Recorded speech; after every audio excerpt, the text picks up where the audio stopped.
Hello and welcome to episode 49 of Bits and Pieces, the friendliest cricket podcast. This episode comes to you in a rare week when England actually failed to win at something in the sporting arena. The practitioners of baseball, the holders of the ODI World Cup, and the T20 champions have finally lost at something. I'm, of course, talking of their Football World Cup defeat against France, but such are the times that we will take even that. Right then, let's get down to business, introducing our special panel for the day, starting with this person who, when he's not beaming away with smiles on his Insta, he's eating up the miles on his Creta, or he's just eating away whatever is on his plate. Before number crunching net run rate data, a warm welcome back to the pod, Samir Mohan. How are you doing? Thankfully, I'm back at my own house. And it's freezing in Bangalore. So, yeah, good to be Freezing back. in Bangalore, and Samir was also complaining that the bad weather in Bangalore is not letting him dry his clothes. He's having all kinds of first world problems. But we can confirm that on the Zoom call, we can see a lot of laundry hanging, dirty linen hanging behind Samir Mohan, and hopefully drying at some point in the next 24 hours. Great to have you back, Samir. Well, Samir is famous for his Bonda talks. Our next panelist is famous at Panda Docs, where he works. He is the king of good times who puts the beer in Iberia, the glass of port in Portugal. These days, however, this Lisbon Lothario is back to being a Chennai Casanova. And this week, he once again kindly graces our podcast. Welcome back, multi-talented Murali, stand-up Sadakopan. How is it going? It's good to be back on the podcast. Good to be back in Chennai with my pop filter on. And thanks for that phenomenal introduction. Yeah. Super stuff. Moving on then. His jokes are all PG-13. His newsletter is full of GK. And after Amir Khan shot 3 idiots at his campus, he went on to shoot PK. You can take the best bits of PG-13, GK, and PK, and you get PGK. Our podcast is many things, but our biggest selling point is that this is the only corner of the internet where PGK is available for free and not behind a paywall. Say hello, PGK. How are you doing? Oh, that is so nice. Thank you so much. Very nice to be here, and I love the intro. Lastly, then, the man who, as usual, jumped into the podcast at short notice, which means his intro is not even as good as the other intros were, but I will try anyway. The man who's single-handedly responsible for bringing more voices on this podcast. If you are a good-natured cricket fan on social media, chances are you have received a medal and lots of love from Choppy Choppernos Abhishek Chopra. Matter of time then, before he will convert you from a listener of this podcast to a panelist with his warmth and persuasiveness. How are you doing today, Chops? All good, all good. Thank you so much. Great then, it's episode 49. Let's jump right into it, starting with the very interestingly poised second test at Multan, where Pakistan need another 157 runs with 6 wickets in hand in the Basball versus Jazba series, brought to you by the Hall. The target for Pakistan was, of course, made possible after Harry brooked no negative thoughts. In fact, Harry caned Pakistan and penalized them by sending the ball long and far over the bar. As you can see, clearly I'm taking a lot of joy from England's defeat in the Football World Cup. But this test also looks quite interesting, and maybe Pakistan will pull off a win. I'll start off with PGK. What are your thoughts on the action? I'll just say before I get into Pakistan, because this is really interesting, because while we are recording late at night on Sunday, and right now the second T20 ODI second T20I ODI, it seems. T20I is happening between the India women's team and Australia women's team, and Rachna is messaging on the groups asking, are you watching what's going on? And right now, India are chasing 187 and they're 148 for 3. They need 40 runs in 22 balls. And Smriti Mandhana has just started to go berserk. And Smriti Mandhana just got out. And Literally, she just got out. Oh God, this is the BNP jinx at its best. This is literally the live jinx. It's not live jinx. We are up to a lot of hijinks, and this is the live jinx. Bad luck. Oh then. no. And our Bold commiserations. Sutherland 79 out of 40. Okay, now I don't think that'll be. Okay, anyway, never mind. Chalo, going back to Pakistan. Okay. Well done, PGK. Thank you, PGK. Well After done, well interrupting done. regular service with that jinx ball, which unfortunately was not behind the paywall, so it went and actually ruined. This the is like that visit. breaking news, no? Where like we interrupt this important program to bring you something. Well, actually, never mind. Forget it. Let's go back to Oh God. Oh, fun. I actually have so many conflicted emotions about what's happening between England and Pakistan. At one level, as Cart says, anyone but England. So I'm really happy when they lose. But at the same time, I think one thing that got really clear after the first test, at least, is that we made a lot of jokes about baseball. We all said that it was probably something that works under certain circumstances, which is probably true, but it doesn't look like they're letting up. And it looks like they have really unlocked something that we could have made fun of for a while and said, oh, this is not something that's going to happen. And it's just some random stuff, but they've clearly unlocked something. There's no doubt about it. Even after watching the second test, you see how they're playing. Like, this is a new, like, I'm an MBA, so I'm going to use that word. It is a very paradigm shifting moment, at least for test cricket. So Blue ocean. yeah. But it really feels like it. It feels like they're starting to, it's like a different way of playing it. And I was really happy to see Abrar. I like the fact that, like, even Zainab was there last week and she was talking about how should play Abrar. Why aren't you playing Abrar? And they played Abrar and Abrar got 11 wickets. Great, good to know. But then we all know that the mark of a true spinner is not the first test, but also the 10th test, the 20th test, the 15th test, bracket C, Ajanta Mendes. So I think we know that first test was great, but it really depends on a lot of things going forward. So yeah, Pakistan have interestingly poised, as they say, to use the cliche. I hope they get through. Yeah, but somehow, I don't know. It just feels like I'm starting to become more like a Pakistan supporter, like a typical Pakistan supporter who are looking at it and saying, why are you keeping hope? Nothing is going to happen. And to quote Zainab, sab gadhe. So I just realized this test match. So I've not been following the cricket very closely. I've obviously got glimpses of Abrar's brilliant spell on the first day. And on that note, I have a joke. 7 English batsmen walked into Abrar. Okay, that's the joke. Sorry. But other than that, when I saw that England were on the verge of setting a target, I was like, okay, does Pakistan have enough time? And then I noticed the test match is not even halfway through and the fourth innings has begun. So the good thing for Pakistan is they have 2 whole days to potentially chase whatever is remaining of that target. But speaking of time, sorry, I just want to say that Murli is the one who actually like nailed it completely when he basically said that how England essentially have what they've done is they've just taken time out of the equation in all test matches now going forward.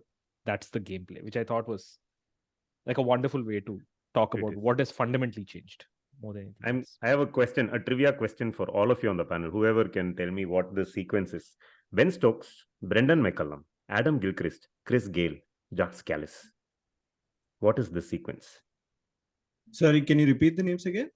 Ben Stokes, Brendan McCullum. So, of course, the biggest practitioners of This baseball is right on top. highest sixes in test cricket. Highest 6 was hit by Afridi. But yeah, this is most 6s in test cricket. No, that's okay. Oh, highest. That's what he meant by highest. I thought highest as in height-wise. I'm like, wow, they're measuring that. Highest number of test sixes. That is definitely Shahid Afridi, Yeah, he once hit the roof, no, in one of those indoor stadiums. Yeah, he literally did. Wembley. So I thought having Callis in the 5th spot would probably be the googly that'll confuse people. But yeah, Callis has hit 98 sixes in test cricket, man. So Stokes has now tied on 107 with McCullum. Gilchrist had hit exactly 100, then Gale 98, Callis 97, Sehwag 91. So that's where you are. Samir, Mohan, please come into this podcast and tell us your thoughts on all these 6s that Ben Stokes and the rest of England have been hitting. But more than the 6, the way he got out to Abrar in the first innings was an absolute gem. Absolute. I mean, it's a delight. I've been just turning pages of history, trying to understand, how the subcontinent lately has been a breeding ground for wrist spinners, right? Like right Wait, from wait, the wait. time Which part say, of the subcontinent are you looking at? I mean, Please, let's please keep clarify. Where are Bangladesh the out of bowlers? this. Who are the Hey, bowlers? please keep Let's Bangladesh keep out of Bang- it. Hello. I think you are missing the elephant in the room in the country of Yeah, elephants. we are the subpar continent. He's missing right the now. snake in the room, da. Snake in the room. Yeah, I'm doing the snake dance, but um, fundamentally, the one thing is I went back to an old Jared Kimber video, which was around how Dan Lawrence got foxed by Ashwin, and then he goes on at length to talk about how England's trying to breed spinners and at Hyderabad and all of that thing, and then I'm trying to contextualize that at the drop of a hat we are getting people, right? Like there is Abrar, there is Nawaz, there's Shadab Khan, who if fully fit is probably the best bowler, best all rounder that can emerge from Pakistan. Sri Lanka just has to just do like a and some mystery spinner or some leg spinner will come. Hasaranga, Salanka, Sabdakan, who a lot of people forgot. You just do like it's like a world game in this one, and you get like wrist spinners out. Subpar country being us, we literally let Chahal slip. I don't know why. Kuldeep Yadav was not even considered, and Ravi Bishnoi just got tongued at Vijay Hazare recently. But then still, you still have talent, right? Like, and even the guy who Rituraj pummeled for like 6 6s is like a fairly decent SLA, right? Like before the game, I just checked the stats; it was fairly decent. So Shiva Singh. I'm just Yeah. wondering.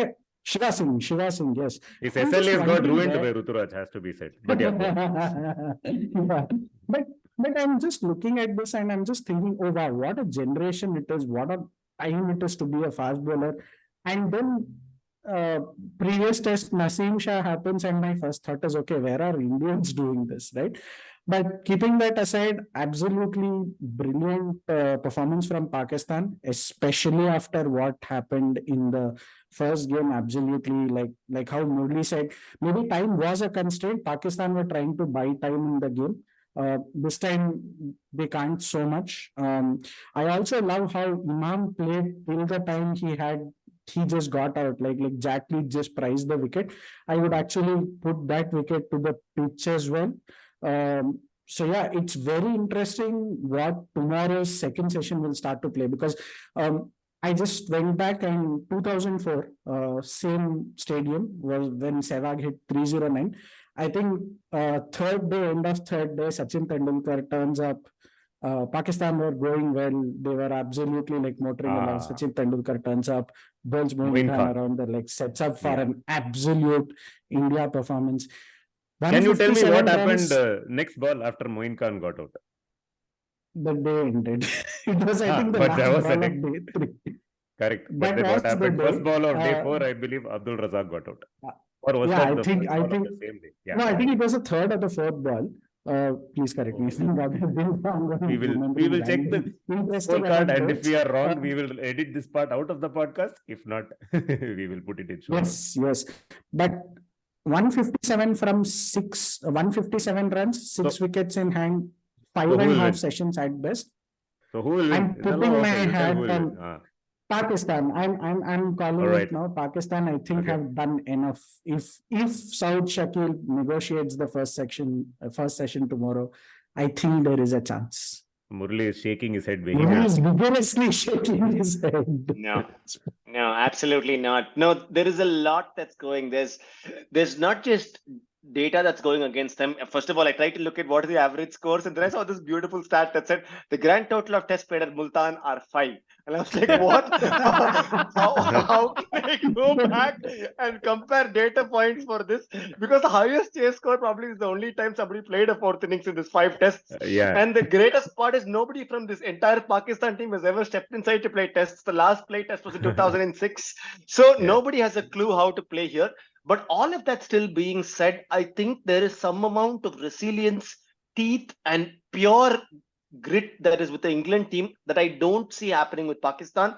They are relentless in coming back. I'm talking about the silly things of rubbing the ball on somebody's head or going at them with the kind of like, I won't stop at trying to get these people out, which I don't see in any other test team at all in this world right now. I've never seen this kind of belief come in. Number 2, I think the pitch is beginning to do things. Yes, it wasn't like the most fearsome pitch out there, but it is beginning to do things. The cracks are beginning to act up, and I cannot write off Jimmy Anderson, who's 700 years old, and he's still coming back, flaming and raging each time, doing reverse swinging, in swinging, seeming beautiful deliveries. And I think there is a lot that Pakistan have to do to. You said, I'm really eager about the second session. I'm eager to see if there is a second session.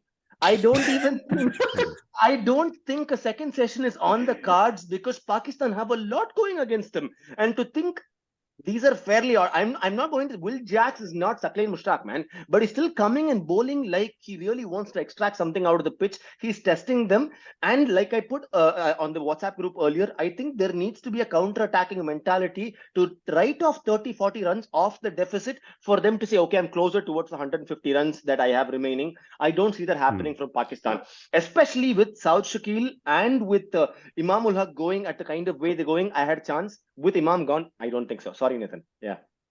No, you don't have to apologize to me. I do not. Nitin may be wearing green, but he's not necessarily from Pakistan. Just let Yeah. Yeah. I don't. No, but I just think that Murli just has nailed it. It's 100% correct. Like there was just one point where they had some intent, to use that word, when Rizwan was like going berserk, but literally that was the only point in time where it felt like, okay, finally somebody's trying to counterattack. Then I see after the end of the day, I'm like, oh, run rate through the day 3.2. I'm like, oh god, like back to square one. But do you think baseball has actually impacted the way England bowls, or has it only impacted the way they've batted? I know you mentioned they are doing whatever it takes, Murli, to get a wicket, including rubbing the ball on bald people's heads and all of that. But that is just like more feels, no? Like they might have done that even pre-baseball. The bowling is still broadly the same, right? It was broadly and Andersonly the same. But it was always this way, right? Relentless and keeping it out there. Has it really changed the way they bowl? Anyone, please, thoughts, comment. Yeah. Just one slight difference is that one results are different. They have been getting 20 wickets fairly consistently outside of England. In England, this was never a worry. They always used to get, and India knows they have all the history. But outside of England, for them to get 20 wickets was not that common. And number two, they were never a country that were genuinely proud of their spinners. You could name a few here, what Monty Panasa did in India at times, Graham so on, but they weren't the spin-loving country that produced greatness. But to take fairly ordinary spinners, I'm not writing off Jack Leach, and to do the kind of menace that they bring to the table where you won't even be able to score off me. I want you to put your wicket on the line to score one run off me kind of bowling is, I think, genuinely gritty. I watched about 25-30 overs, and Saud Shakil could not go after the ball. He couldn't walk down the pitch and genuinely hit it over mid-on or mid-wicket with the kind of confidence which England did to Abrar. And Abrar could turn it left, right, center, backwards. He could do multiple things with the cricket ball. And yet Harry Brook, who has played a grand total of maybe 4 matches in his life and he's like 7 years old, comes right down and whacks the ball over. And I think that's magical to watch. And that's the grit I'm talking about. I'll let Chops come in. I'll just say 2 things very quickly. Number one is that right now, if you look at the match, India need 9 runs off 4 balls. What? And you have to do ball by ball. Richa Josh is at playing 23 of 11 and she's gotten 3 sixes. She just like demolished them. So they need 9 of 4. So it's down to the wire. Anyway, I'll keep everyone posted. That's Chops, but you do realize that our listeners don't listen to this live, right? But exactly. So I just want to say that in the middle. But see, the interesting thing about the thing that you asked, Nitin, which is about, is this anything to do with bowling? Okay, the part that I find now. 8 of 3. Most interesting, 8 of 3. Okay. The part that I found most interesting is how Anderson, as Murli says, 700 years old, not just the age. Anderson is the most Khadus guy in the world. He is literally the most cynical guy who's just like, oh, what is all this? Is just nonsense. And he's saying after the last test that this was the best test match I played in. It's not like he batted. It's not like he scored. So if baseball clearly has something, there is something about the whole game as well. Oh, wow. 6 runs. Amazing. What? So 2 of... Go for it, Chops. 2 of 2. Oh, 2 of 2. Nice. Cool. What a so about what baseball has done to England's bowling, I think the fundamental shift is that someone like Anderson, or perhaps to even some extent Broad, they are no longer workhorses. Under Root, I think I've not checked the numbers for it, but my sense is that Anderson and Broad and even someone like Jofra Archer, who's injuries or spate of injuries is often credited to how Joe Root used him. Uh, the bowlers are definitely being used differently. Plus, Ben Stokes does not take a backward step with his field placing. I mean, it's difficult to sort of say how bowling has been impacted, but I mean, without commenting on field placing. So I think that's the other thing that has changed. And I think the belief that has been shown in Jack Leach is immense. I mean, he's not your best slow left arm bowler in history or whatever, perhaps not even the best that England has produced. But I think the belief that has been shown in him, even after the carting that he received in the Ashes last year, is something else. I mean, and the field placing that he has been receiving from Ben Stokes is certainly one to look out for. In terms of the test, I think I completely agree with what Murli said. The pitch has started doing a bit. There were 3 bold dismissals today, and all 3 of them were, I mean, obviously down to the skill of the English bowlers. But Anderson got Rizwan of a beauty. Shafiq was out to whom? Wood, I think, of an in-swinging ball, and Robinson did quite well too. So I think it's quite impossible at this stage, given whatever England has done, to write them off. And Pakistan are not going to counter attack. I don't think they've that much of a batting scene left with Aga Salman, and I think the rest of them are pretty ordinary. It's the tail after Aga Salman. Yeah, Aga Salman and then the tail. So I'm not really convinced that Pakistan have a chance. Okay, I interrupt this news program to basically say the result of the Australia women and India women match. The match is tied. Oh, are we going to super over scene? Bowl out. No, I don't know. So wait, first there was something wrong with cricket. Hey, penalties. Let's do penalties just to piss off. It's the season. It's the season. So the first thing is that there was something wrong with cricket's ball by ball, because they said 6. Obviously, what and all did you think? PGK, what and all did you think? Yeah, it wasn't 6. It was just a 2. They needed 5 runs of the last ball, and Devika Vaidya hits a 4. Off the little behind point. It was a beautiful wide Yorker that she carves out between point and shorter. What a wow. Wait, why doesn't it say there's like a super over? It just says gets India a tie. I don't think they'll have a super over. Maybe nobody knows the playing condition. No, I'm watching the match. It's a super over. What is wrong with all of us? Oh wow! So this continues now. Wonderful. Through the podcast now, we will talk about the super over. Excellent. Brilliant. Good fun. Yeah. No. So we did our best to jinx. We ended up jinxing the opposition. By the way, this match. By the way, I did mention just one. I have to come in here. I did mention earlier, one of the calling cards of this podcast is it is one of the very few places, or the only place in the internet, where you get PGK free of cost.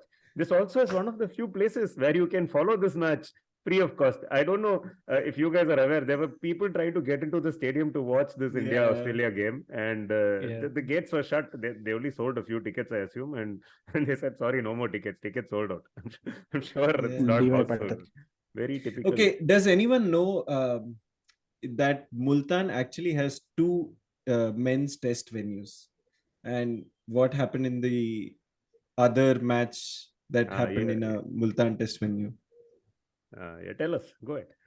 Okay, so basically this was 1980-81 West Indies tour of Pakistan, New Year's test at Multan in another stadium called Idris-e Beg. And Vivian Richards scored a test century, which was very unlike Vivian Richards. He took 6 hours or something like that to score a test century. And there was a scary West Indies pace bowler called Sylvester Clarke, who was being hit by oranges and all sorts of things by the spectators. And he retaliated by throwing a brick, which was being used as a boundary marker, into the crowd, and injured, I think, a student union leader or something like that, if I'm not wrong. How can he throw a brick, man? It's not like apples and oranges. I know. But Sylvester Clarke is known to be a little it's fine. I mean, but this taking a page out of MS Dhoni's book, right? Dhoni famously said, it is not like when we win, we take hockey sticks and go and beat up the fans. So they should not attack us. Best sentence ever said. Sylvester Clarke did it. Nitin, what is your take on this Pakistan game? I think it's knife edge, man. Like the flip side to baseball is that, when you could potentially set a target of 600, you end up setting a target of 350 because you're like, we are going hammer and tongs. We are not going to hold back. And that, I think, gives Pakistan a very, very slim chance. I agree with most of you that England should win this. 9 times out of 10, they will. But in recent years, we have seen fourth innings targets getting overhauled, right? And I agree the pitch is doing things now. But it is really one partnership and people holding their nerves. I don't see it happening, Samir, I must say. But I do expect, like Murli said, it's possible this won't even last beyond lunch. But we don't know. I say there's a 10% think within 15 chance. overs, reverse swing will very start, possible. and that's it. Then Very Swaha, possible. it's over. Yeah, I know we've spent we many episodes. will say all of this in episode 15. by the way. We will again put that funny Pink Panther music and play everything does. Your comeuppance always comes one episode later. So, yeah. I'll have to apologize to Zainab one more time. But okay. Even then, he doesn't apologize to you, Samir. He only apologizes to Zainab every time this happens. So, okay. I know we've spoken about baseball a lot in previous episodes, right? But there was this tweet thread that I came across after their first test win. I don't know if you guys have read it, and I'm sure most of our readers, I'm sure most of our listeners didn't come across. I'm going to read this out. This is from Hari Govind S, who goes by at holycricket_513. Okay, he's a cricket fan. This is the thread. I think a lot of the chat about the nature of baseball is wholly missing the point. Baseball is not a strategic ploy. It's a contrivance for these overworked, overstressed, underachieving cricketers to disentangle themselves from the result and enjoy themselves. Stokes' disinterest in cricket following the demise of his father is documented in his movie. Meanwhile, English players too were bogged down by the schedule and unable to discover the joy in cricket. Baseball is designed to entertain not just the crowd, but also the cricketers. There is a reason why nobody has brought into the rhetoric of baseball more than Stokes himself. There is a reason why England claims it doesn't matter if they lose. As far as they are concerned, it is good enough if they can put up with this inhuman schedule and simply play. Seen from this lens, baseball is not a tale of an altruistic moral desire to make Test cricket more exciting. Baseball could be a tale of loss.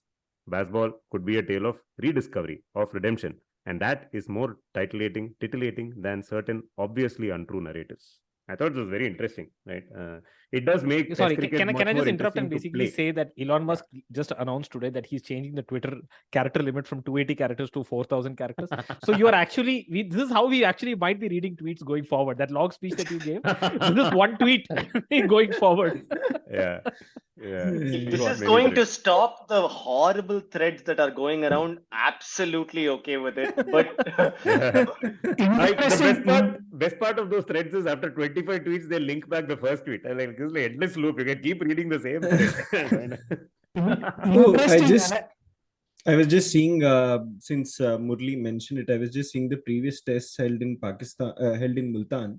And there is an England-Pakistan test that happened in 2005. Pakistan won by 22 runs.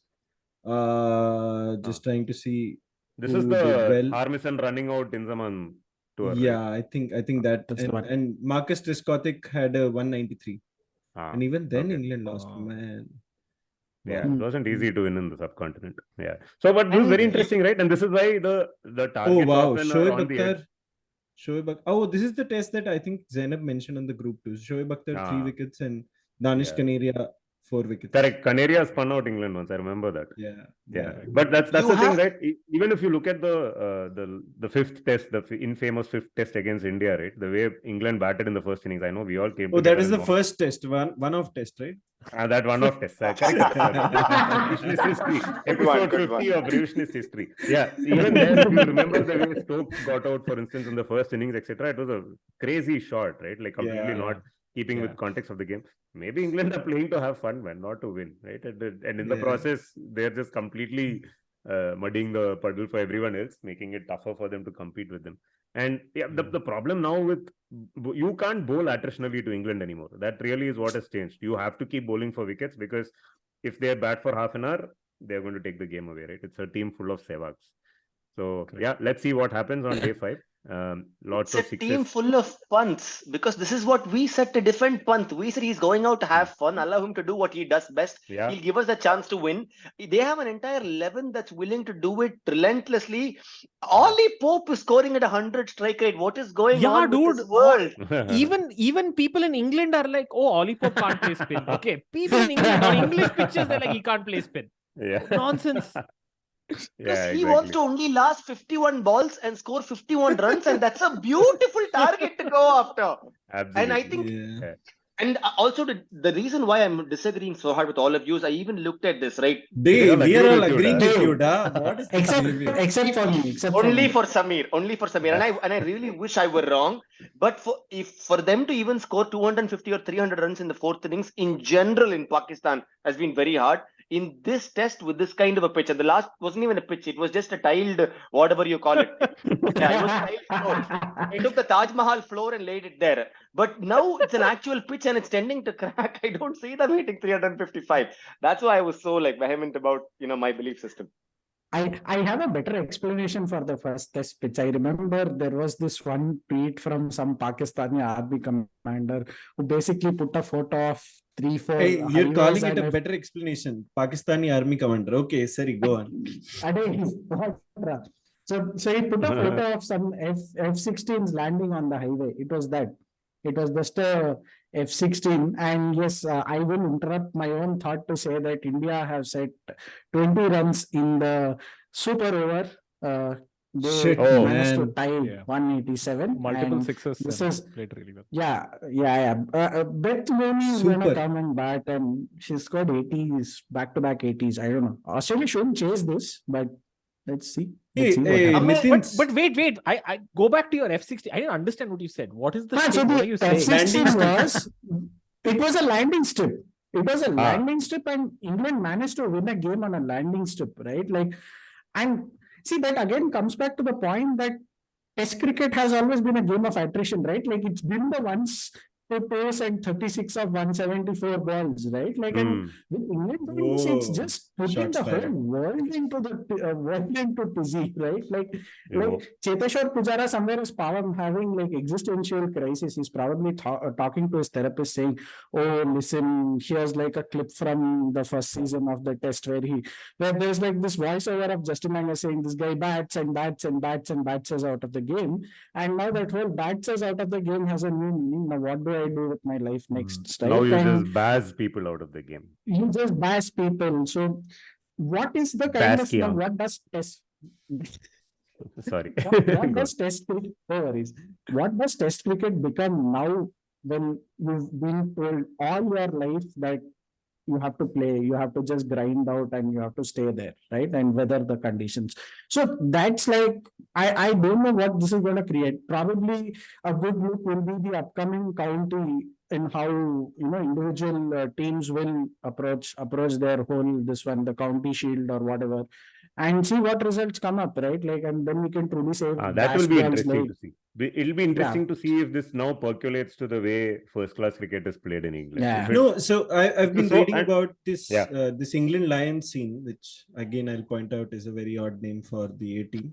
But I think the England Lions are also seeing the lessons that the senior team is putting up, and when they convened in Abu Dhabi, I think the Lions versus main team match happened. A lot of the guys came out. I mean, it's a good thing to say if they are the guys who are going to select you or not select you. It's a good thing to praise them. But they came out and said something pretty genuine sounding things about how this has sort of inspired them to approach their cricket differently. And especially the spin department. I mean, Rehan Ahmed was someone who PGK spoke about in the last episode as well. So, I mean, the English guys talking up spinners is a new thing in itself. So I think it's going to percolate down to the first class scene too.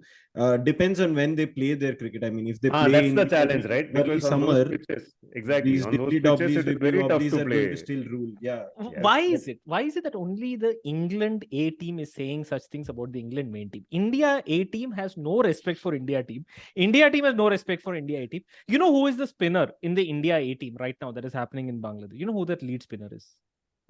Please don't say Jayant Yadav. If Of you course, said it is Jayant Jayant Yadav. Yadav. Their lead Oh fielder my. is Jayant Macha, Yadav. you said spinner, da. You said spinner. Shots fired.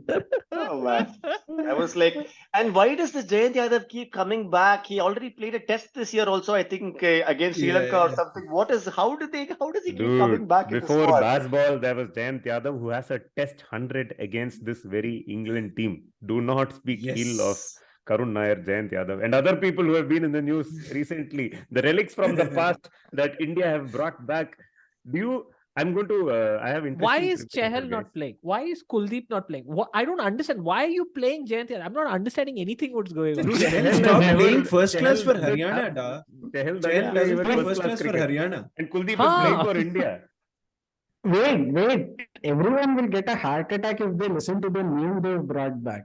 Jaidev Unadkat. Exactly. So last time Jaydev Unadkat played for India in Test cricket was in 2010 under MS Dhoni, when Suresh Raina was still a Test cricketer, when baseball was not even a concept, when England were still shit at one-day cricket, when Brendan McCullum was still playing international cricket, when Ben Stokes was still a figment of all our imagination, when David Cameron was still the Prime Minister of UK, and then you've had Theresa May, Boris Johnson, Liz Truss, Rishi Sunak, and now Jaydev Unadkat. Acha, you has wrote come this as down or Twitter you test remember team. all No, this? man. No, I have the list of UK Prime Ministers I have opened.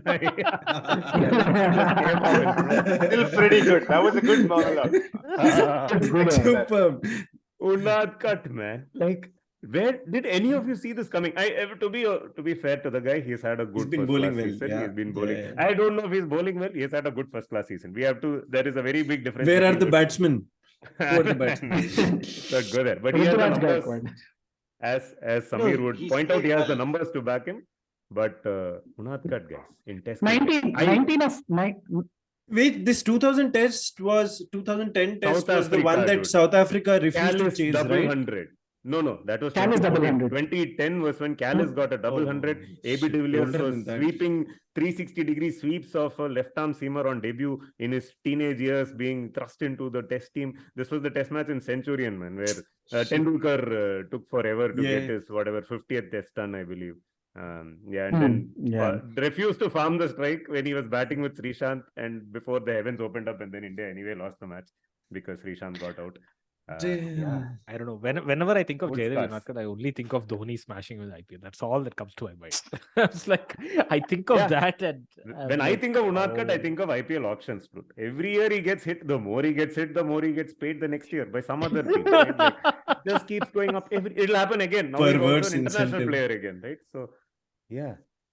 I guess the Unadkat. only positive, if you have to be optimistic about the whole thing, I guess the one positive is left armer. So I don't think India have had a left arm bowler in tests. I think it was just Natarajan. Last was Natarajan. Correct. Good point. Before Natarajan, who was the last left-arm seamer Probably to play for Zahir. India? Irfan. Probably Zahir, probably. Zahir, Irfan, Nehra, Nehra after that. Insane, man. RP Really, Singh. RP Oh Singh. yes, RP Singh. This is all Called like from a- holiday in Calling him Miami. back from the vacation. Yes, I remember. Miami. Wait, if we are just talking about test cricketers, because we did try a couple of them, right? Like I think Srinath Arvind played a couple of ODIs or T20. we're talking Test cricket. No, Test We've cricket, seen Test Nehra also cricket. played T20 till 2016 or something, right? So Yeah. but Test cricket, you really need to go back to Zahir. Yeah.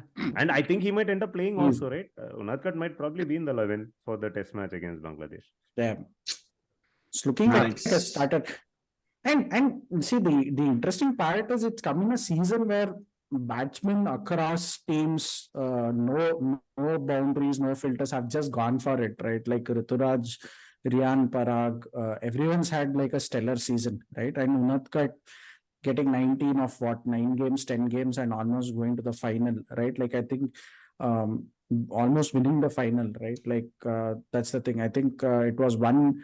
Again, Rituraj scored a century for Maharashtra and topped by another century by Sheldon Jackson. Like it's been that kind of a series where we've laid out this one. So it's just been crazy. So yeah, PGK, Just want to interrupt and say that India women have won the match. Or they've technically won because now they need 15 of 2. So in the famous words of Sunil Unless Gavaskar, whites and no balls are bowled. Great news. Finally, India winning something in cricket. We are all very, very happy. Which also means it is time that we can actually address the trauma that we are all dealing with, which is the recent series defeat against Bangladesh. And I will start with PGK. We lost the one-day series 2-1. We will come to Ishan Kishan, but His before favorite team. Oh, man. Please tell us, Always. PGK, how are you dealing with this terrible, terrible week, which has followed very terrible, terrible weeks, but I'm surely this is the worst for you. I Tell us mean, about I think somebody was saying, I think it was Cos was saying again and again, oh no, it is Bangladesh. They keep winning at home. You have to check at the records. You have to look at it. And I'm like, I don't care. I don't fucking care. It is Bangladesh. Why are we losing to Bangladesh? I have no idea. And Yeah. I think the third ODI to some extent like put some kind of Yeah. soothing balm on my wounds. But still, I just like that was the only part, In fact, the first ODI, second ODI, I didn't even watch it. But the third Mm. ODI, when I saw Ishan Kishan hitting, I'm like, this I will watch. This I have to watch. And I switched on the TV, full screen. I sat on the couch and I'm like, I will watch this thrashing. And I watched it. And I watched it with a lot of joy until he got out. Then Kohli got out. Then I was like, great, now it's fine. Now, just the faces of all the Bangladeshis screaming, crying was nice. It was good to watch. So, They weren't I crying. enjoyed it. dude. I won't lie. But yeah, I mean, what do at It's the a end of it series- also you it's a realize series they've India lost could one. have won 3-0, to be honest. They had Bangladesh 50 short of the target, 9 down in the first ODI, had them 60 for 6 or whatever in the second ODI, and Yeah. somehow managed to Oh, lose both here's- games. I can still get behind, if like my point that I was telling someone, right, is that everyone is now talking about process. So process, everyone is talking about process. Now people who last came and said about process, somebody came and spoke about process, some unlikely person from the Indian team. He also was basically like, oh, we have to believe in the process. I'm like, what? It was just some word. So the thing is that fine, you believe in the process, fine. Okay, I'll believe in the process. But what is the process? Someone explain the process to me. If Dravid or Lakshman or Rohit or anyone can come and say, look, this is the process, and this means that we're going to lose some bilaterals, even if it is to Bangladesh. So PGK, please chill. I know it'll feel bad, but it's okay. It's fine. All right, no problem. I'll get through it. It's okay. No, Dravid explained, no, we are losing at one days because we were focusing on T20s for the last 2 years because there were 2 T20 World Cups. So we've all forgotten what happened at the T20 World Cups. And now they're saying everybody's injured. The problem is injury. We have to go to talk to NCA. Why is everybody getting injured? I think Mohan Krishnamurthy has a reason why people are getting injured a lot. Why are they getting injured like 10 months after the IPL? Now? What is this residual trauma that shows up later? And this Rahul Dravid's reason sounds really shallow. How can Bangladesh played the same World Cup? Bangladesh will come after holiday. As did New Zealand. Same World Cup. As and did they New came Zealand. in- Bangladesh. Yeah. Earlier week. Yeah. Everybody came and they played. And Mehdi Hassan Miraj had played 67 ODIs before and scored 600 runs in all of them combined. Yeah, Like he has an had average of never- 20. He had an average of Yeah. 20 before this. Yeah. And he had to score 100 against us, man. Like we write our own jokes. But I want to call out one thing, right? Obviously, these are terrible times for Indian cricket, probably going into a lull. But also, we had 2 insane performances in the last week from the Indian team, right? But first was Rohit Sharma showing up with he cut open the thumb from his glove and this thumb had to stick out because it wouldn't fit into the glove otherwise. And he scored 50 odd or 20 odd balls, nearly That was a great innings. won that was game. a wonderful innings. He Right? played A, well. that. And then Ishan Kishan, you can say what you want, dead rubber and all of that, but that was a seriously insane innings, right? With 10 sixes, and he was on course to hit the first triple 100 in one day cricket, right? Now, I just go back a few years. I remember when in a test match in Kolkata where Azharuddin walked out after he'd been hit on the head, he went away, then came back and scored that 75 ball 100, right? The famous 100. We still talk about that match today, right? Because of the context in which those runs came, despite India losing that game. If I were to think of an Ishan Kishan, sort of analogy, Dinesh Mungia once scored 160 odd against Zimbabwe I think it was a dead rubber ODI or it was a decider ODI, but it was against Zimbabwe at home. And people still remember that innings. Now, these 2 knocks, Rohit Sharma and Ishan Kishan, we are now 40 minutes into this podcast and it is not even in the top of our list. For me, this is the biggest sign of the glut of cricket that Indian cricket fans are being subject to, right? And we are the only ones really in the world who follow cricket. Indian cricket fans pretty much are the only people who follow cricket. And if they don't have good things to say about the few good things happening with Indian cricket at a time when Indian cricket losing everything. It is a sign that there is something seriously wrong with the schedule. Yeah. The other thing that I really want to add is nowadays the chatter's just gone from a corner of this podcast, which is specifically Tony's corner, to corner of pretty foreign much field.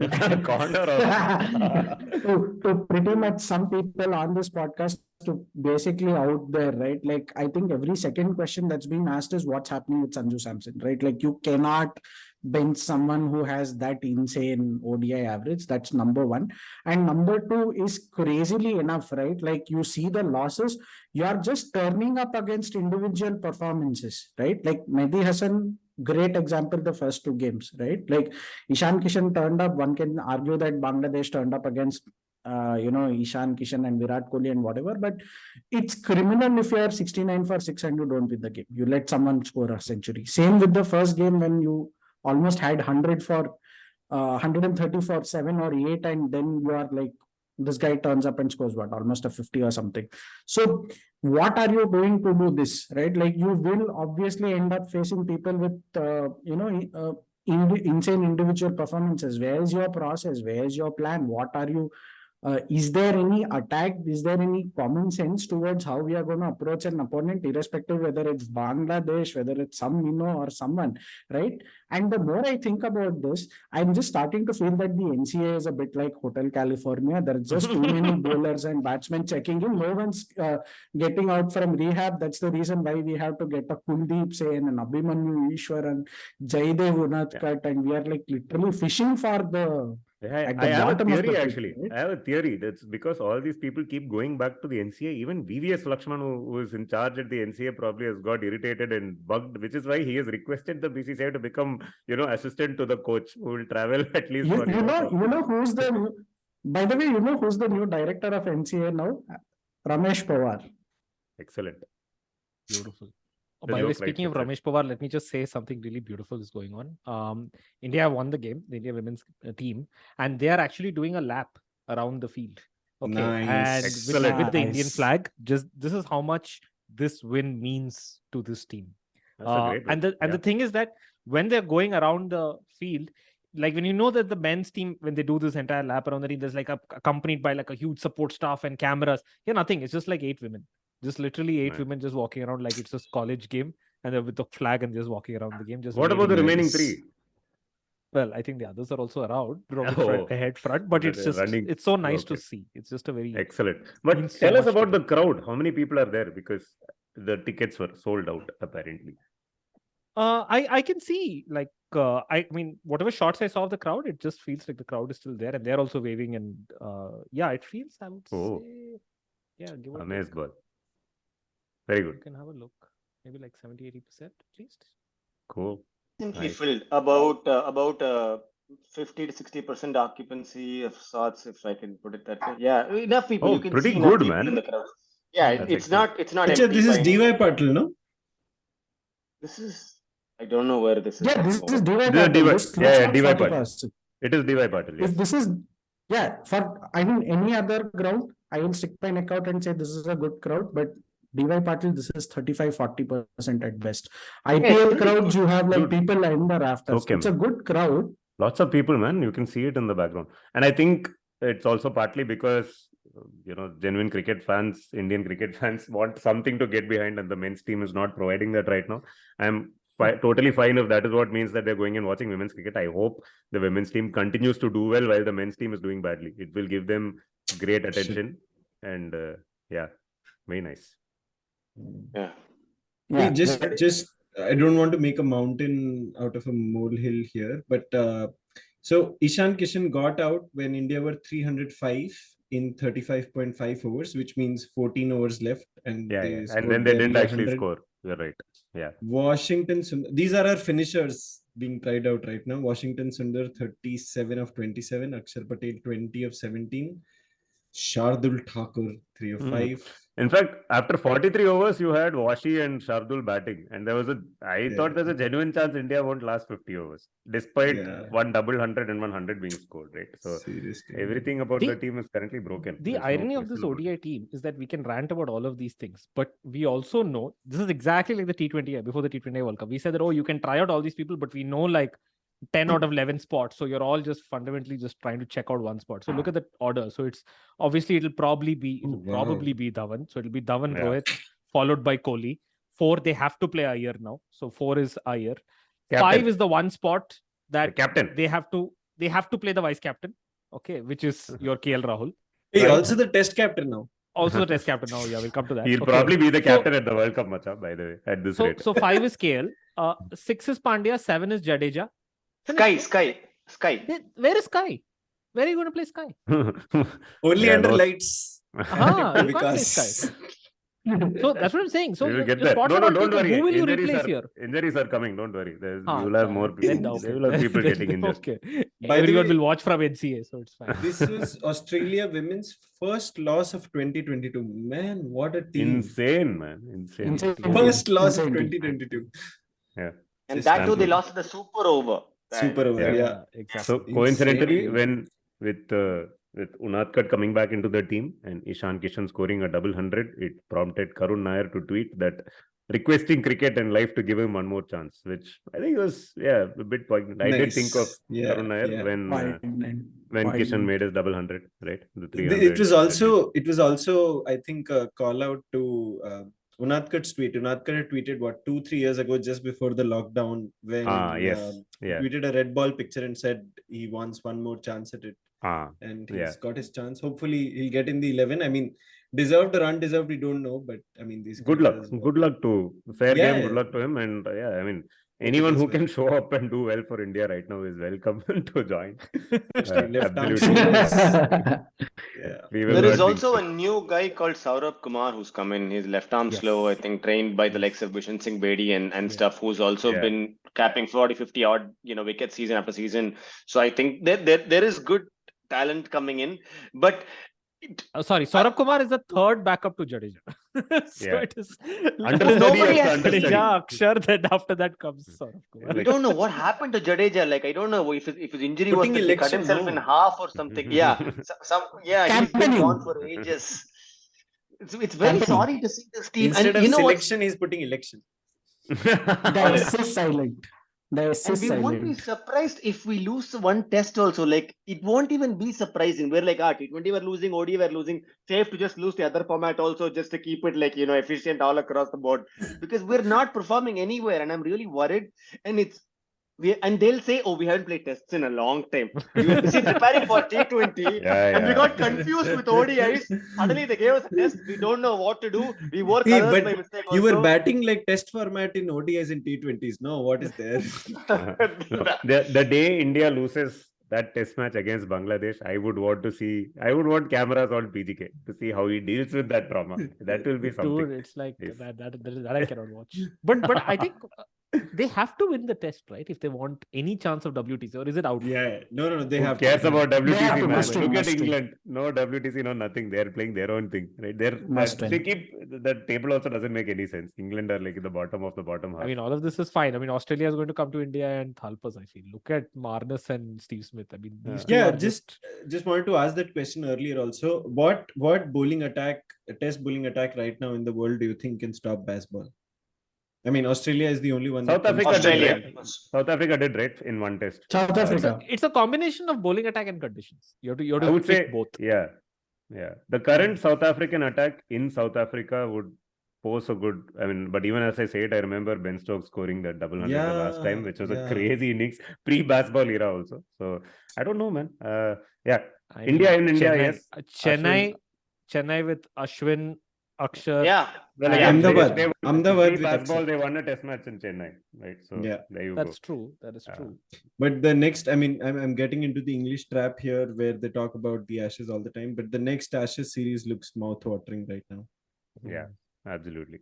And talking about Ashes, we should talk about Australia. they have brushed away West Indies. Obviously, I don't think any of us expected any different. But the real action is unfolding off the field with the whole David Warner controversy. To get our listeners up to speed on what has been a very complicated saga now, which has been going on for how many years? Like 5 years. 5 years has almost. yeah. Warner has been trying to get his captaincy ban overturned after CA made an appeals process possible. But after getting into it, Warner realized that the process is a public trial of sorts and not something that happens behind closed doors. And he then chose to withdraw because he doesn't want to put himself and his family once again through what has been a very traumatic experience, right? At the end of the day, it was ball tampering. He has done his time. You could say, I mean, he's been punished. You could also question, why does Warner want this ban to be overturned at this stage in his career? Like, does he really harbor captaincy ambitions, or is this more like, you know, Kabir Khan in what is that film, Chak De India? It's just, you know, I want to clear the you know, the bad name that I've been given The unjustly. Gaddar that is written on his wall in black letters. To be Exactly, specific. right. Or maybe that is all it is, right? He just wants to go out with a clean chit, you know, because it is coming up late on Warner's career, and he's had, by the way, a couple of really bad years. He's not scored 100 in a couple of years, and I believe just 450s in his last 26 test innings. So clearly a career in decline as well. But thoughts, guys, whoever wants to go. Plus, just to add, as things stand, he looks very easily replaceable by Travis Head, who's had a rub of green at this time, right? Like you could easily get Travis Head up the order, and it would be an almost like for like replacement. So it's interesting to see that Australia's reserves are as rich as above. Yeah, I think Choppy, you were about to make a point. Sorry, just had to add that. No worries. So I think two other things that have happened with this whole episode is that CA were trying to sort of get the complete hearing done, and it's been quite long since they, I think, started the process for it before Warner finally makes his return to the BBL. So they were hoping, I don't know if they were hoping that he would captain one of the sides, but they were hoping that hearing gets completed before the BBL starts, and I don't think that's going to happen now with Warner's statement. And the other thing is, Warner's manager is a guy called David Erskine, who's, I think, a bit of a famous personality in Australia sport. He's come out with an explosive statement saying Warner was scapegoated, and I mean the instructions to do ball tampering were received from the top, and from the top as in Cricket Australia senior members of the board. And so I mean, I don't know what's going to come out of it. As you mentioned, it's coming towards the end of Warner's career. He's not been getting any runs. I think the only hope is Sunrisers Hyderabad make a beeline for him to come back again to the IPL. But I mean, other than that, it's like, you know, Cricket Australia doesn't know how to end this. And I think the Cricket Australia CEO has also come out with a statement saying that Warner could have very easily requested for parts of the trial to be held behind closed doors and for the facts to not come out. But I mean, it's just a sad mess for what's been a stellar career for Australia across formats. And uh, I mean, Smith has come out with a statement defending Warner, and there have been lots of messages of support from the Australian team supporting Warner on Instagram, etc. So, yeah, I mean, Australia, the board and the players have had a thorny relationship of late, and this just adds to the whole thing. And you don't know how this is going to end, really. Talking of This that relationship between the players and the board, right? I don't know if you guys are aware of this. Pat Cummins apparently said we will not endorse certain brands, etc., going forward. And Alinta that became Energy or something. Alinta Energy. Yeah, Alinta. Because they're not sustainable, renewable, whatever. Yeah. But the other, support coming from all quarters. I don't know if you guys also heard this Faf du Plessis on the TGC podcast, where he spoke about. He, of course, is a patron saint of ball tampering. No other way to say it. He used the He zipper on practically the. admits it as well. He admits it, and he also says when he was hauled up the first time, or maybe the second time, one of the first voices that came out in support of him was actually Steve Smith, who said, yeah, everybody does it. He actually said that. So ball tampering is very much an open secret in cricket, right? And even after the whole sandpaper gate happened, and it happened in very fractious circumstances between Australia and South Africa, in South Africa, Faf du Plessis apparently reached out to Steve Smith and said, "Hey, this is very Yeah. unfortunate. You guys have been punished too hard and all of that." Yeah. And I mean, the don't know. English are never going to really admit it or sort of express their dissent against it. But a lot of the 2005 Ashes was credit to Yeah, Murray yeah. Mins that Marcus Murray Mins. Trescothick was Yeah. chewing all the while in the slip cotton. So yeah, I mean, it's something that Cricket Australia just like they entered into the whole scene without realizing how it was going to end. They didn't think things through, and I mean, it's just going on and on and on. And I'm at least glad that Smith has gotten out of it. He's captaining a test for Australia now, and I mean, the bowlers, I don't know whether they were involved or not, but I mean, at least their image has been completely whitewashed. Yeah. So yeah, Warner is a sad tale in that sense that he's the only one left other than probably Cameron Bancroft or whatever. But yeah, it's just Bancroft, stupid. Bancroft still plays the odd game in BBL. I think he opens for No, the he's Scorchers. back in first class cricket First too. class Yeah, as I well. believe Not sure Bancroft he's- and the other character in the middle order, I forget his name. What's it? Hanscomb. Hanscom. These will potentially be coming to India and are expected Hanscom to. wasn't involved, right? No. Sorry, not involved. No, I'm it saying was they're potentially Bancroft. coming to India because they're bringing Yeah. back all their old players, right? Yeah. Whoever they One had. specialist. So, All, yeah. all I will say is how evil does your board have to be where people are actually siding with David Warner of all people who's like everybody used to like look at David Warner and say, oh my god, he's the worst, he's terrible, he's the epitome of the web, badly behaved Australian cricketer. Of course, he's done a bunch of things PR wise the last 2-3 years to like change that, but TikToks. now he has the sympathy. Now people are looking at like no, this is too much. What do you have to do for people to look at this and say, oh no, this is too much now for Warner? But yeah. No, the human mind tends to forget fairly quickly, man. You know how we sounded at that point. We sounded like if we found David Warner, we'd bury him ourselves. Like you bring the shovel, I'll bring the sand. We'll do it because that was the. And we were not even South Africans. We are Okay, Indians. who's going to bring the paper though? Yeah. So that's how we were the executioner and the coroner ourselves. But I think we tend to forget he's likable, and if one of us is Telugu, he does a lot of those songs on Instagram. So we tend to pardon him for the stuff he does.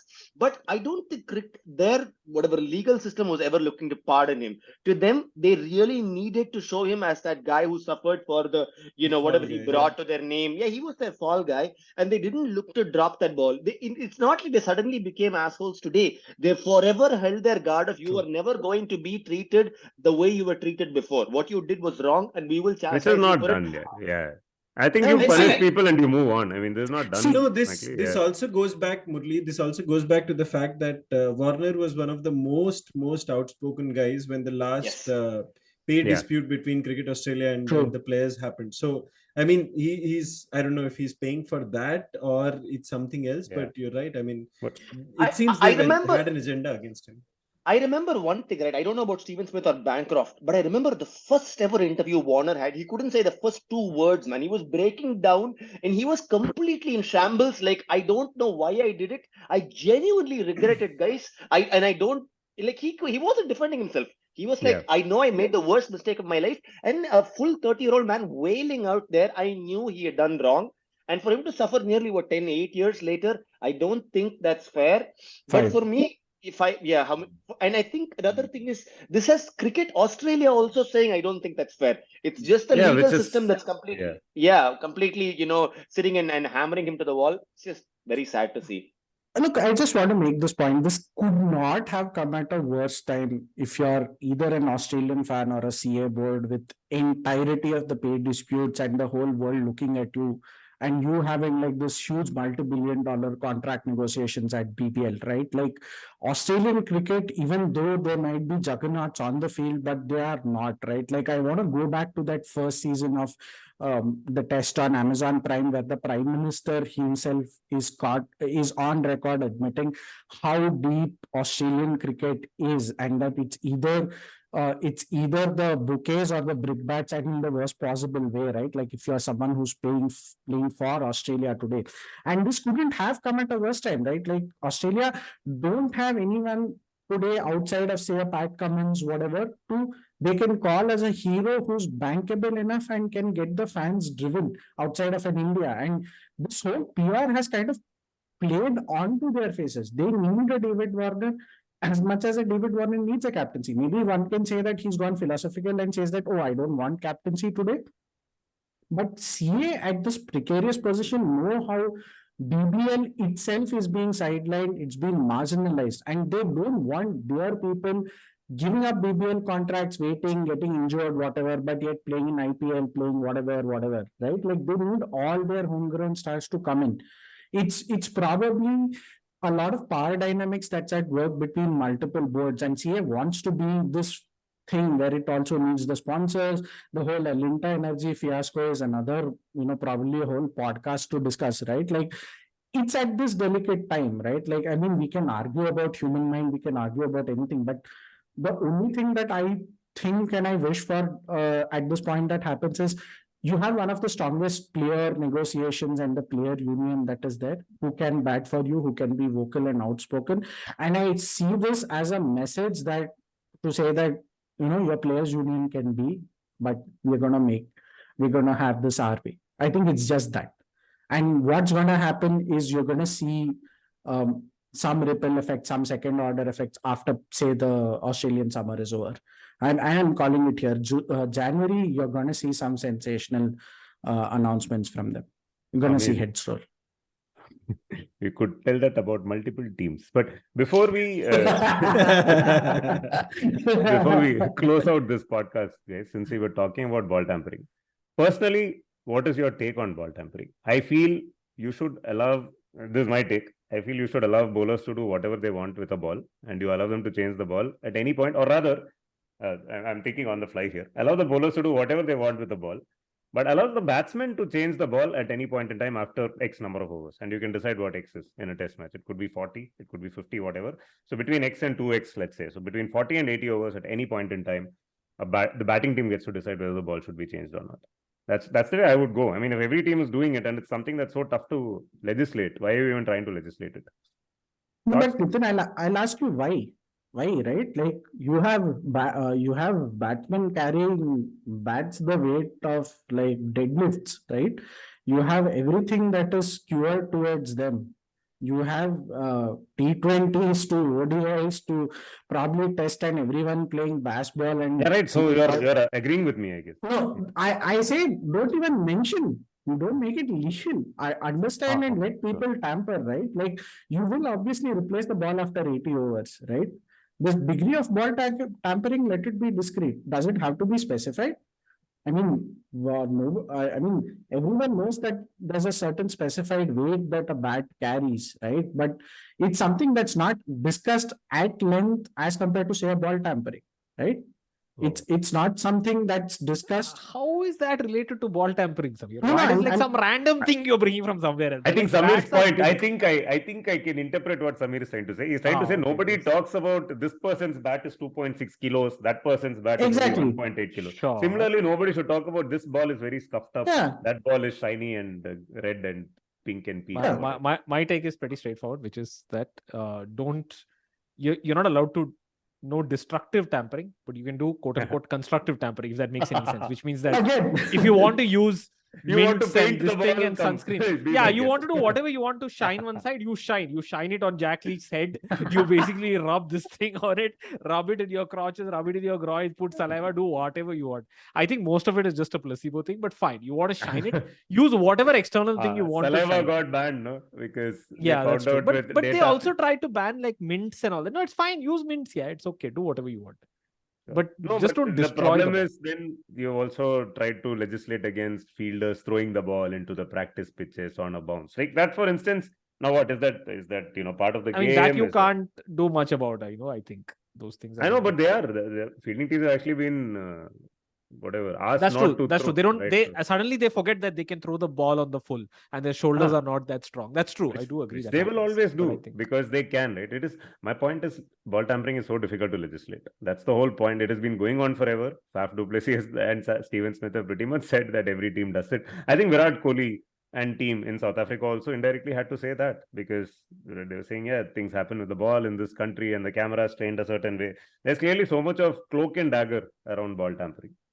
which Why is is it that some cricket problems are so uniquely cricket? No other sport has these problems. No I other agree. sport has these discussions. In football, they don't discuss. Can we destroy in the ball? football- Can we not destroy the ball? How much of the ball can you destroy? Nothing. Just very cricket problems.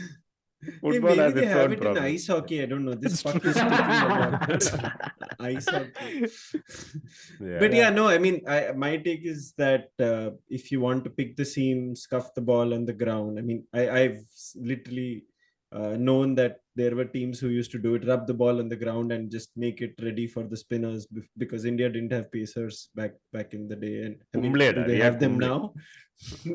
I don't know. Now we don't have But- spinners also. So, yeah. Yeah, so who to work the ball up for? Please don't But- disrespect Jayant Yadav. But okay. A giant amongst men. But yeah, I mean, essentially, if you want to pick the seam, scuff the ball up any way you want, that's fine. Don't bring Yeah. any external substances onto it. Don't use bottle tops or mints or I don't know, nail cutters or whatever else. Sandpaper. Oh, that? Okay, yeah. No, that even that is never done. What are you talking about? I was just amused by the whole sweat, the saliva thing, man. Like after all Yeah. this, they came back and said, Yeah. guys, saliva doesn't have any. I have a feeling, by the way, if they do the same controlled experiment with sweat or with anything else that is being used, they'll find none of this has an impact. Nobody Exactly. knows what makes a ball swing except. But saliva was more COVID, right? Yeah, they initially banned it because of COVID, but now they've banned it permanently, right? Because Permanently, they found out, yeah. the COVID era test matches, they found the ball swung exactly as much as it used to before. So, Exactly. and initially Yeah. when they were banning I mean, saliva, there was I talk really of want to see artificial the- saliva. Do you remember that? There was talk of using Correct. artificial. Kukupura how was they going would to do. come out with a Imagine wax also. one bottle, one guy will come running onto the field, 12th man, and it's sir, your take. And Comparable. you have to imagine how would they Pure fill the desh ka bottle? saliva They hai were isko. waiting and asking people to spit inside the bottle for half an hour so that they could go during the drinks break and pass the saliva to people. You know, But- who would be providing all the saliva, right? All the Rajini fans. Saliva. Oh God! I guess if you had said it was Indian cricket fans, I agree because we've been spitting so much watching us play. I think there was enough left over for us. And Yeah. I don't know, but the reverse swing part is real. Like tampering with the ball to genuinely get the ball to swing if you roughen up one side. That I think is real. I mean, in the little bit of cricket I've played, I know that there is, if you I'm sure. genuinely roughen up No, of one course. side, it Yeah. does have impact. Correct. But even that being said, external things, right? Then there is no limit to it. Like the minute you start allowing things, people would bring whatever the hell they want. Like they'll bring. No, yeah, like, you can know, always. hair- No, you can Imagine I- coming you into can the let- field with no, like this is- one axe, one. No, wait, Murali, this is easy to legislate against. There are certain things, just like you're entering a flight, there are certain things you cannot bring power bank into Yeah. the cricket No, ground. no bombs, no explosive Yeah. devices. On And Hey, by the way, India- power banks are India actually anyway brought doesn't under have the a power bank. Oh. in Power Bangladesh, bank, by the and- way, is actually allowed in the football stadium because the ball has that sensor and they were recharging the footballs at the World Cup. I don't know if you guys saw, but in cricket ground it cannot be allowed. in New Delhi and in parts of Bangladesh, it says in those airlines, no copra allowed. COPRA. You know what copra is? Coconut. Yeah. Oh, That's a shit. legit thing. Apparently, it blows up sometimes, so copras are not allowed. I'm They glad don't allow- Vikas is Not to be on the confused with podcast. cobras, which is Nagin, which is different in Yes. Bangladesh. That's not. Bangladesh. Yeah. So Copra is Yeah. interesting because that is one of the rare things which is banned both at airports and in cricket grounds because you can use it to rough up a ball also. So there Yes, agreed. you go. Anything else, guys, or should we Nice. wind up? Okay. Yeah. All right. In a week when England have been going all intent, Australia kicked out all inter. England are changing paradigms. Australia are changing power dynamics. Lots happening in the game of cricket, but Jaydev Unadkat is back. We shall sign off on episode 49, hoping for better times for Indian cricket, at least from the women, if not from the men. 3 cheers to the women's team for that amazing win against Australia. Meanwhile, keep listening to the Bits and Pieces podcast. Please leave us ratings, 5-star only. Thank you to everyone thanks to whom we are figuring high on the Spotify draft charts, right? And keep us there with more ratings. On behalf of PGK, Chops, Murli and Samir, this is Nitin saying bye. See you again next week, same time on the same podcasting platform. Say bye, guys. Bye bye. Bye. See you. Bye. Okay.